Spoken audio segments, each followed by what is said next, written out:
Di wilayah metro, tepatnya Kampung Kota Gajah Timur, terdapat sebuah perkampungan di mana merupakan salah satu sentra penghasil ikan lele di wilayah Lampung Tengah.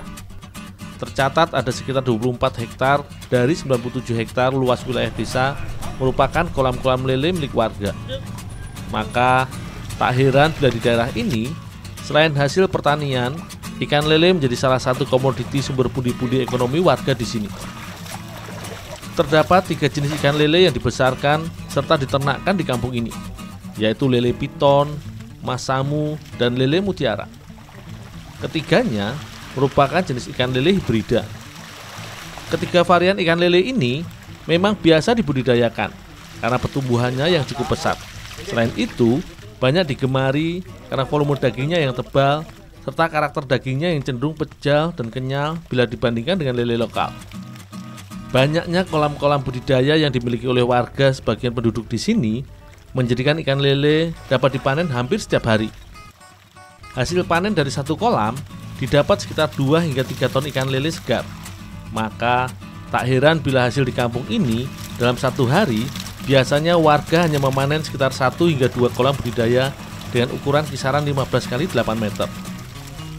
Ikan lele hasil panen didistribusikan tidak hanya untuk memenuhi kebutuhan akan konsumsi ikan lele di seputaran Lampung saja, melainkan hingga ke daerah Palembang.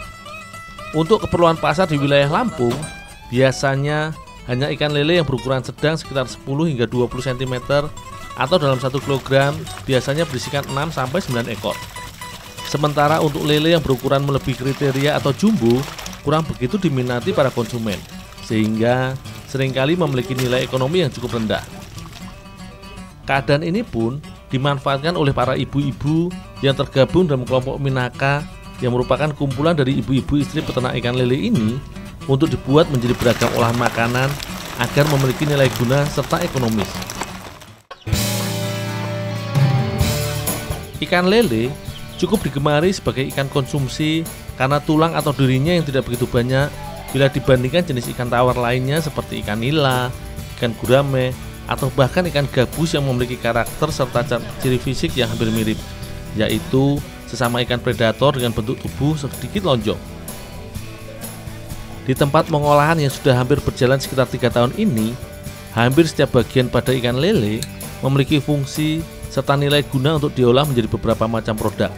Maka, sebagai tahap awalnya, ikan lele pun dibeset atau dipisahkan antara daging dengan bagian kulit dan juga durinya. Proses pemisahan duri dengan daging ini juga biasa dikenal dengan istilah filet. Selain daging, sebenarnya di rumah produksi Minaka atau kependekan dari wanita Minakarya luhur ini, bagian yang sering dianggap limbah seperti kulit serta duri ikan lele dan kepalanya ini juga diolah menjadi keripik kulit serta kerupuk. Untuk dijadikan olahan cendol, daging ikan yang sudah difilet kemudian diberi air perasan jeruk lemon dan dicuci bersih agar aroma amisnya berkurang serta sisa kotoran dan sisa darah yang masih melekat pun hilang. Cendol adalah komponen utama di dalam olahan minuman yang juga biasa dikenal dengan dawet. Olahan ini biasanya terbuat dari tepung beras yang dibentuk menjadi kumpulan-kumpulan kecil yang bertekstur lembut dan kenyal. Karenanya, agar mudah diolah dan dicampur menjadi adonan, daging ikan lele ini selanjutnya di blender untuk dihancurkan teksturnya hingga lembut.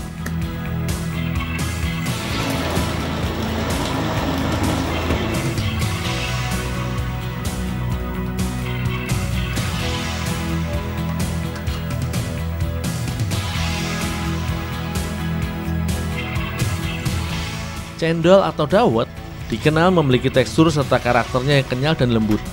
Agar adonan cendol lele tidak terlalu encer, selanjutnya daging lele yang sudah lembut disangrai terlebih dahulu. Proses sangrai ini selain juga berfungsi agar daging lele matang sebelum diolah menjadi campuran, proses ini supaya kandungan air pada dagingnya berkurang, sehingga adonan cendol yang akan kami buat nanti tidaklah terlalu cair atau encer. Proses pembuatan olahan cendol dari daging lele ini sebenarnya tidak jauh beda dengan proses pembuatan cendol pada umumnya, di mana tepung beras dilarutkan dan diadon dengan air pewarna alami dari daun pandan serta tepung hungkwe sebagai pembentuk tekstur kenyalnya. Namun, salah satu keunikan dari olahan cendol yang aku buat kali ini, ditambahkan daging lele sebagai salah satu pemadat adonannya.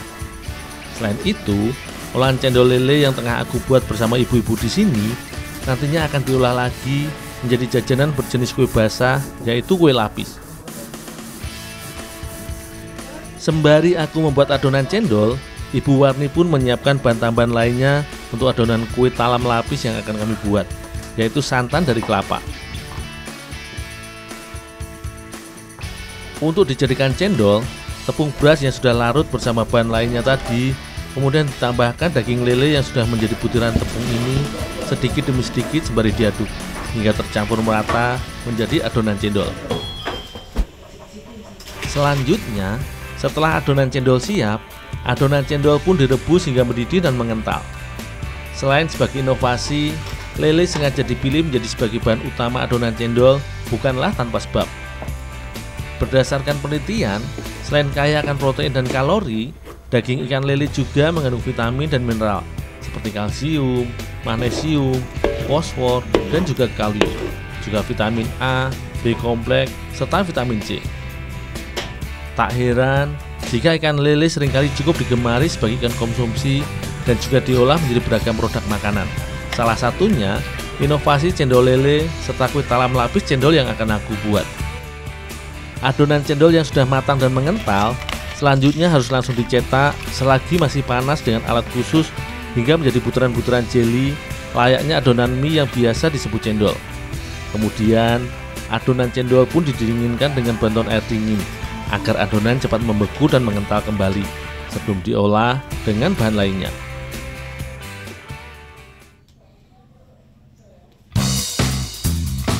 Kue talam lapis sebenarnya merupakan olahan kue talam yang terdiri dari dua macam adonan dan disusun secara berlapis. Jajanan tradisional berjenis kue basah ini menggunakan adonan sederhana dari campuran tepung beras dengan santan serta tambahan gula merah sebagai penambah cita rasa manisnya.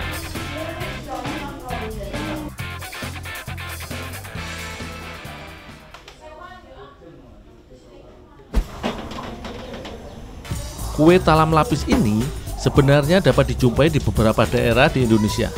Hanya saja, setiap daerah memiliki teknik maupun campuran adonan yang berbeda-beda. Adonan yang telah jadi kemudian dituang atau dicetak ke dalam loyang, kemudian dikukus sekitar 30 menit atau hingga adonan benar-benar matang sempurna. Sekitar 10 menit sekali, adonan yang telah sedikit matang dan padat karena dikukus, kemudian dilapisi dengan dituang adonan yang baru layaknya membuat kue amparan tatak yang pernah aku buat di Kalimantan.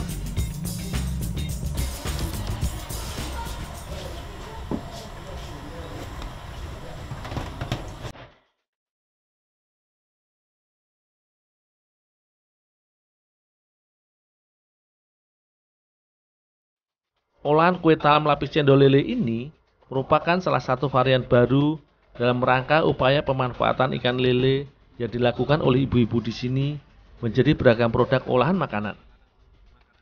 Meski berbahan dasar dari ikan lele, cita rasa dari kue talam lapis cendol ini cukup nikmat dan legit. Selain itu, aroma amisnya dari ikan lele yang menjadi bahan dasar jajanan ini pun nyaris tidak terasa.